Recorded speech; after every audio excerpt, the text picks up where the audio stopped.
क्या नून लीग का टाइम ख़त्म हो गया? तो अगर नून लीग का टाइम ख़त्म हो गया तो जब भी किसी का टाइम ख़त्म होता है तो किसी दूसरे का शुरू हो जाता है। पाकिस्तान में यही चल रहा है। आप ये कहते हैं कि आपको ये लग रहा है, इंडिकेटर्स आ रहे हैं कि नून लीग का टाइम ख़त्म हो गया। मेरे कुछ दोस्त हैं, उन्होंने पाकिस्तान से मुझे फ़ोन किया, उन्होंने कहा निजी महफिलों में नून लीग वालों ने ये कहना शुरू कर दिया है कि यार साढ़े जान का टाइम आ गया। फिर आज मुतीउल्लाह जान ने मरियम नवाज़ से पूछा कि आपके अदालतों में पेशियों का वक्त आ रहा है, तो उसने मरियम नवाज़ ने मेरे ख्याल में कहा कि लगता तो ऐसे ही है। जी। इसके अलावा निजी महफिलों में नून लीग वाले भी कह रहे हैं और इस किस्म की खबरें जो है वो दी जा रही है। और पंजाब असम्बली में पाकिस्तान तहरीक इंसाफ ने जिस तरह से इनको बजट सेशन में नाकों चने चबवाए हैं, ये भी पिछले 2.5 साल में नहीं हो सका। तो आपका ये मानना है कि नून लीग का बुरा वक्त आने वाला है? जी, मेरा ख्याल है कि नून लीग का बुरा वक्त। आप मुझे इसकी लॉजिक दें ना, वजह क्या है? हाँ, लॉजिक में आपको, इन्होंने कौन सी ऐसी तौहीन कर दी है बादशाह सलामत की कि जिसके बाद बुरा वक्त आने वाला है? हुआ ये है कि पिछले दिनों, क्योंकि आपको बाकी सारी चीज़ें हम रिपीट करने की ज़रूरत नहीं है कि सिस्टम नहीं चल रहा, ठीक है, सिस्टम स्टक है, सब कुछ करके देख लिया। आइनी बहरान मौजूद, कानूनी मौजूद, सियासी बहरान मौजूद, अदालती बहरान मौजूद, वकालती बहरान मौजूद, सहाफ़ती बहरान मौजूद, मुआशी बहरान मौजूद। तो इसकी कसूर नून लीग का तो नहीं है ना? अब मैं आपको बताता हूँ, नून लीग का कसूर तो नहीं है ना उसमें होता ही है, वो डिलीवर नहीं कर पाए, ये अलग बात है, लेकिन वो उनका कसूर, उन्होंने तो ये बहरान नहीं लेकर आए ना। नहीं, जाहिर है जी, अगर आप कहेंगे कि मुझे आप क्रिकेट टीम में आप शामिल होना चाहते हैं, ज़बरदस्ती, मैं आपको जीत के दिखाऊंगा, ठीक है, मैं जीत के दिखाऊंगा, तो आप सिफारिश कर देते हैं पीसीबी के चेयरमैन को, जी ये 3 लड़के खिलाएं। और जब 3 लड़के नहीं खेलेंगे तो जब पीसीबी के वो जो चेयरमैन बार बार पंगे लेता है, पुठे काम करता है, वो चेयरमैन जिम्मेदार हुआ है या वो लड़के जिम्मेदार हुए? सर, तो इसलिए जब टैलेंटेड लोग बैठे हुए हैं जो मेरिट के ऊपर आ रहे हैं, आप उनको हटा के आप 2 नंबर प्लेयर ला के बिठाएंगे हर दफा। होता फिर यही है कि पीसीबी का चेयरमैन अपने आप को बचाता है और प्लेयर्स वो कहता है कि जी ये देखें ये निकम्मे हैं, टीम नहीं चली। अब हुआ ये है कि एक तो वैसे आजकल आप मुझे थोड़ा सा ना, वो हमारे एक बड़ाई साहब हैं सहाफ़ी, हाँ जी, उन्होंने किताब लिखी थी कंपनी नहीं चलेगी, हाँ जी, फिर कंपनी यही चलेगी, कंपनी नहीं चलेगी, वो इसी चक्कर में। तो मुझे उनकी बहुत सारी बातों से इख्तलाफ रहता है और उसकी इख्तलाफ की बड़ी वजह यह है कि वो हर जर्नैल के साथ मिल जाते हैं। जी हाँ। तो मुझे ना वो भी आजकल यही बातें कर रहे हैं। असल में मसला पता है क्या? और जो भी मिलिट्री एस्टेब्लिशमेंट के करीबी लोग हैं ना, वो अब ये बातें करना शुरू हो गए हैं कि इनका टाइम आ गया। मसला क्या है? मसला ये है कि एक तो है कि इजाज़त भी दे दी है ना उन्होंने फिर तो वो है ना इनको दोएं, ये भी तो है ना, क्योंकि आप देख रहे हैं, वरना तो आप मरियम साहिबा के ख़िलाफ़ या इनके खिलाफ एक ख़बर नहीं दे सकते थे, और अब टीवी चैनल पे बीपर चल रहे हैं, ब्रेकिंग न्यूज़ के तौर पे चल रहे हैं, एयरवे चला रहा है, एयरवे खबर चला रहा है, जनाब इसहाक डार का नवासा चुका गया। ठीक है ना जी। जब इस तरह की माहौल बन रहा है तो इसका मतलब, मैं नवासा नहीं कहा, उन्होंने रिश्तेदार कहा, करीबी रिश्तेदार। एक और बात मैं आपको बताऊं जो आप पूछ रहे थे, वो ये है कि हमारे बादशाह सलामत जो हैं उनको भी कहा गया कि भाई ये नहीं चल रहा, आपने ये सारा कुछ करके देख लिया। बादशाह सलामत को किसने कहा? हाँ, ये है सवाल। बादशाह सलामत को, ये भी मैं आपको बता देता हूँ। उसके बाद हुआ, अब उनके बादशाह सलामत का मसला है कि बादशाह सलामत के सामने कोई बोल नहीं सकता। हाँ, ठीक है ना, बादशाह सलामत जो हैं वो, और जब कोई बोल ना सके, और जब आप कोई भी आपके पास कोई अच्छी बात लेके जाए, आपका सबॉर्डिनेट जिसकी ड्यूटी है, कॉन्स्टिट्यूशनल ड्यूटी है, इंस्टीट्यूशनल ड्यूटी है, जब आप उसको ना सुने तो फिर और तरीके इख्तियार किए जाते हैं। अब जब हकीकत यह है कि अवाम और फ़ौज के दरमियान, अवाम और इदारों के दरमियान ये बढ़ते जा रहे हैं, तो उन्होंने कहा कि आप जो कुछ भी कर रहे हैं, आखिर ये नौजवान नस्ल है, ये अवाम है, इनसे दूर हो के तो हम कुछ भी नहीं कर सकते। फिर एक पेपर तैयार किया गया, पेपर कहा गया तैयार करें कि जी ये वजह क्या है, अवाम और फ़ौज के दरमियान इतना क्यों हो गया है, माजी में भी तो हमने रजीम चेंज ऑपरेशन किए हैं। तो ये किसी प्राइमरी पास बच्चे को कह देते, वो बना देता।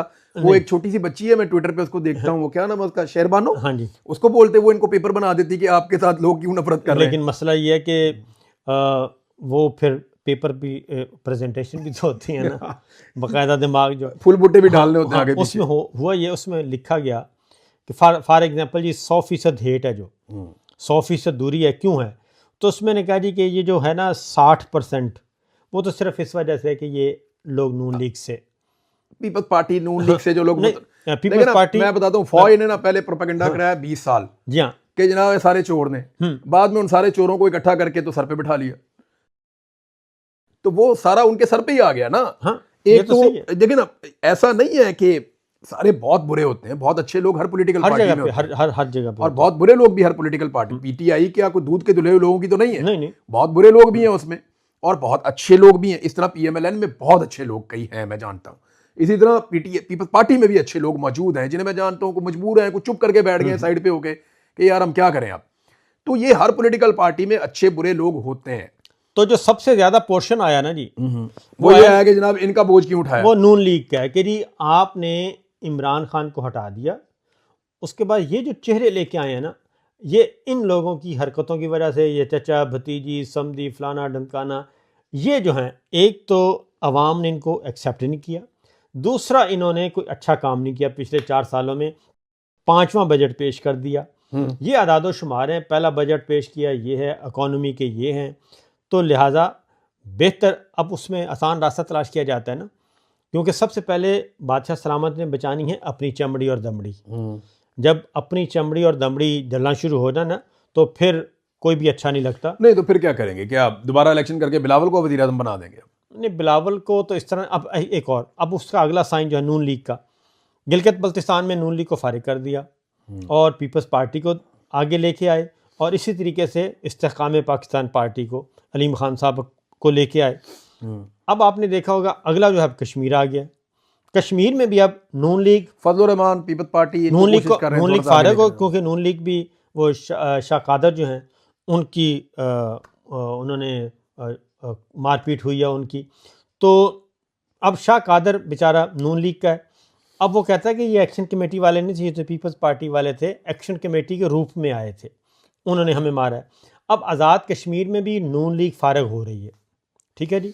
मस्जिदों में ऐलान हुए हैं पीपल्स पार्टी और नून लीग के लिए कि जनाब आप हमारे हल्के में आने की जहमत ना कीजिएगा, ये मैं आपको बात की बात बता रहा हूँ। अब उसमें आईपीपी को इंडक्ट किया जा रहा है, और आईपीपी का हाल भी वही है जो आईपीपी का है। साबर भाई मेरा देखें सादा सवाल ये है, मुझे जो ज़ाती तौर पे लगता है ना कि शरीफ ख़ानदान आसिम मुनीर साहब की इंश्योरेंस पॉलिसी बना हुआ है। आसिम मुनीर साहब को ये लगता है कि ये मुझे बचाएंगे, क्योंकि जो शहबाज शरीफ ने आसिम मुनीर के लिए कर लिया है ना, वो आसिम मुनीर साहब का अपना भाई भी होता तो ना करता। अक़वाम मुत्तहिदा में खड़े होकर प्राइम मिनिस्टर की सीट पे बैठा हुआ आदमी जब फील्ड मार्शल का नाम लेता है ना, तो ये कोई छोटी बात नहीं है। दूसरा, इस्तिस्ना भी दे दिया। तीसरा, उनको एक्सटेंशन भी दे दी और वो 5 साल की दे दी। फिर आइन में तरमीम करके उनको निकालने के सारे रास्ते भी बंद कर दिए। ये इतना बड़ा काम किया है शहबाज शरीफ ने कि फील्ड मार्शल सारी ज़िंदगी उनका एहसान नहीं उतार सकते। अब ये अगर फील्ड मार्शल इनको हटा देंगे ना, तो वो खुद मुझे लगता है कि कमज़ोर हो जाएंगे, उनके पास इनसे बेहतर कोई और ऑप्शन नहीं है। एक बात सुने, यहीं रुक जाएं, ये सारी चीज़ें आपने कहा ना, नून लीग ने सब कुछ करके दे या तो फौज का सोच लें या फील्ड मार्शल का सोच लें, दोनों में से एक सोच लें ना। अब नून लीग ने सब कुछ करके दिया ना, यही सब कुछ काफ लीग ने मुशर्रफ के लिए किया था। पीपल्स पार्टी ने भी अभी नून लीग के लिए, ये फील्ड मार्शल के लिए, मैं सॉरी, पीपल्स पार्टी ने भी ये सारा कुछ ठीक है ना, काफ लीग ने भी परवेज़ मुशर्रफ के लिए कर दिया था, क्योंकि इत्तेफाक की बात है आखिरी जो प्रोग्राम था प्रेसिडेंट मुशर्रफ सर, लेकिन सर परवेज मुशर्रफ आखिरी दम तक काफ लीग को सपोर्ट करता रहा। हाँ, लेकिन तो इसके कोंडालीदा राइस ने आगे काफ लीग को बताया कि जनाब आप इलेक्शन नहीं जीत रहे, हमने मुशर्रफ को भी बता दिया है। मुशर्रफ, लेकिन हुआ ये कि इसके बावजूद काफ लीग जो है वो बिल्कुल आउट हो गई, इन सब कुछ करने के बावजूद।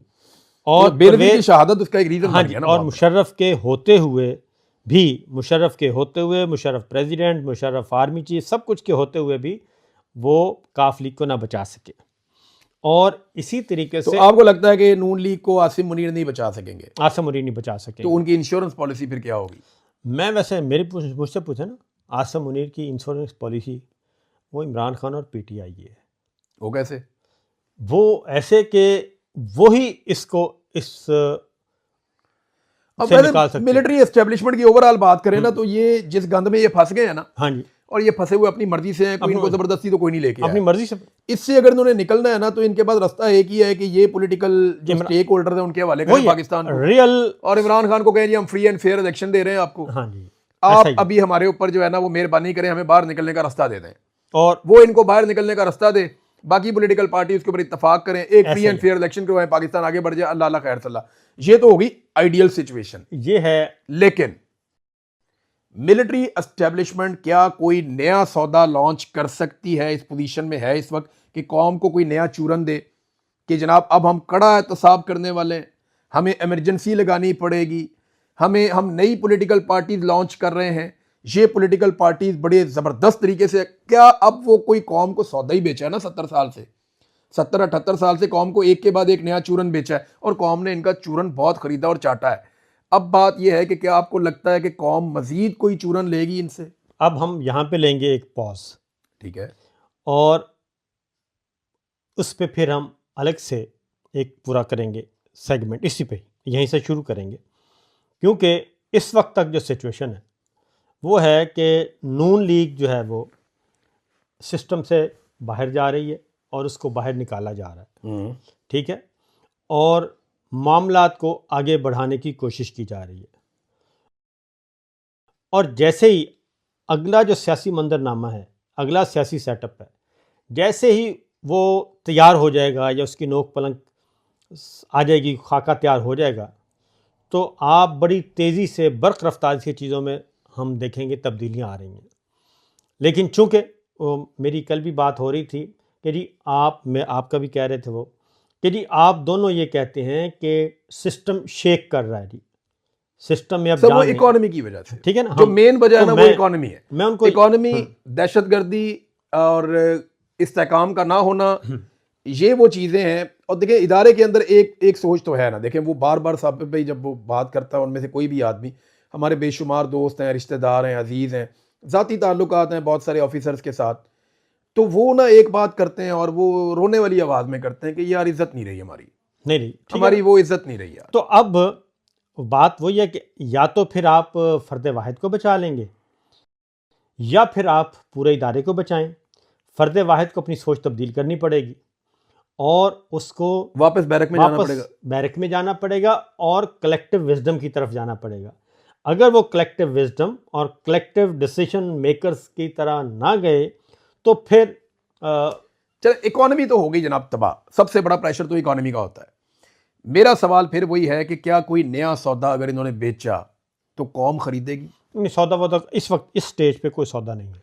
देखें मैं आपको मिसाल देता हूं, इस वक्त इस स्टेज ये एक बात करते हैं ना कि हमने पॉलिटिकल पार्टीज बनाई, जो एक पॉलिटिकल पार्टी अयूब खान ने जिसको बूस्ट किया था वो थी पाकिस्तान पीपल्स पार्टी। तो अयूब खान का हाथ जुल्फ़िकार जी भुट्टो के सर पे आया तो भुट्टो साहब ने कहा कि आप डैडी हैं, बिल्कुल, और वो पॉलिटिकल पार्टी जो है वो फिर बनी। फिर ज़ियाउल हक ने हाथ रखा नवाज शरीफ के सर के ऊपर और एक नून लीग बन गई और नवाज शरीफ को तगड़ा करता गया, उसने बहुत सारे लोग इकट्ठे किए, पैसा खर्च किया, ताजिर आदमी था, एक नया कल्चर मुतारिफ करवाया सियासत के अंदर, और उसके बाद नवाज शरीफ भी लीडर बन गया।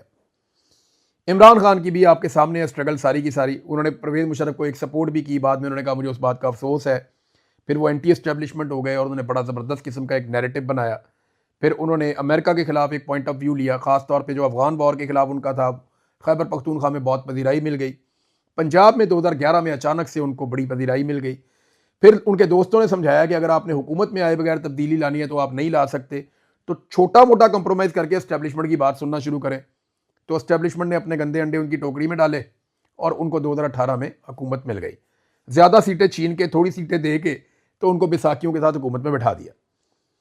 अब मेरा सवाल ये पैदा होता है कि जो अगला सवाल है कि क्या वो एक नई पॉलिटिकल पार्टी बना के खड़ी कर सकते हैं? इस स्टेज पे बिल्कुल नहीं। आईपीपी नहीं, बिल्कुल नहीं, उसमें सख्त नहीं है। मैं आपको बताऊं, पीटीआई नजरियाती नो, जीरो। तहरीके लब्बैक उन्होंने बनाई, जीरो। मुस्तफ़ा कमाल, जीरो। यानी उनकी मेरे ख्याल में पाक सरजमीन कुछ भी नहीं है, जीरो जीरो। अभी कुछ और उन्होंने लॉन्च किए हैं, लटरम पटरम 4 पॉलिटिकल पार्टी और आई हैं कोई। इस वक्त हमारी जो मौजूदा एस्टेब्लिशमेंट है इसमें ना इनमें अहलियत है, ना इसमें सकत है, ना स्पेस है। नई पॉलिटिकल पार्टी बनाना तो बहुत दूर की बात है।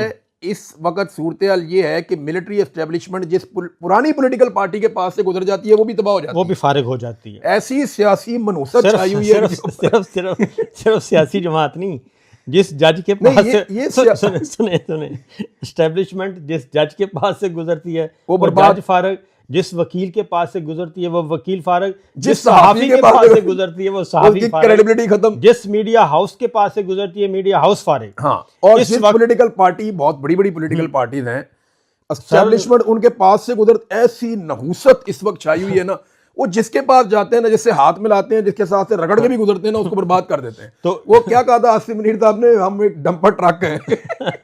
सबकी मर्सिडीज तबाह कर दी है इन्होंने पकड़ के। सारों की। हालांकि नवाज शरीफ के पास अच्छा खासा, नवाज शरीफ बड़ी ताकत थी। हाँ हाँ, मरियम उसका साहिबा सर में, आपको मैं बताऊं, मरियम साहिबा में जितनी नवाज शरीफ ने गंदी पॉलिटिक्स की है ना, और करवाई, जितना नवाज शरीफ से उन्होंने गंद करवा दिया है, हाँ। अगर नवाज शरीफ की जगह कोई और पॉलिटिकल पार्टी होती अच्छा। ना सर, उसका कारकुन खड़ा ही ना होता। मैं आपको सच बता रहा हूं, आज भी नून लीग का कारकुन, बिलीव मी साबर भाई, यानी जो उनका पक्का जमांदरू कारकुन नहीं है, वो आज भी चुप करके बैठा हुआ है, लेकिन नवाज शरीफ को नहीं छोड़ता।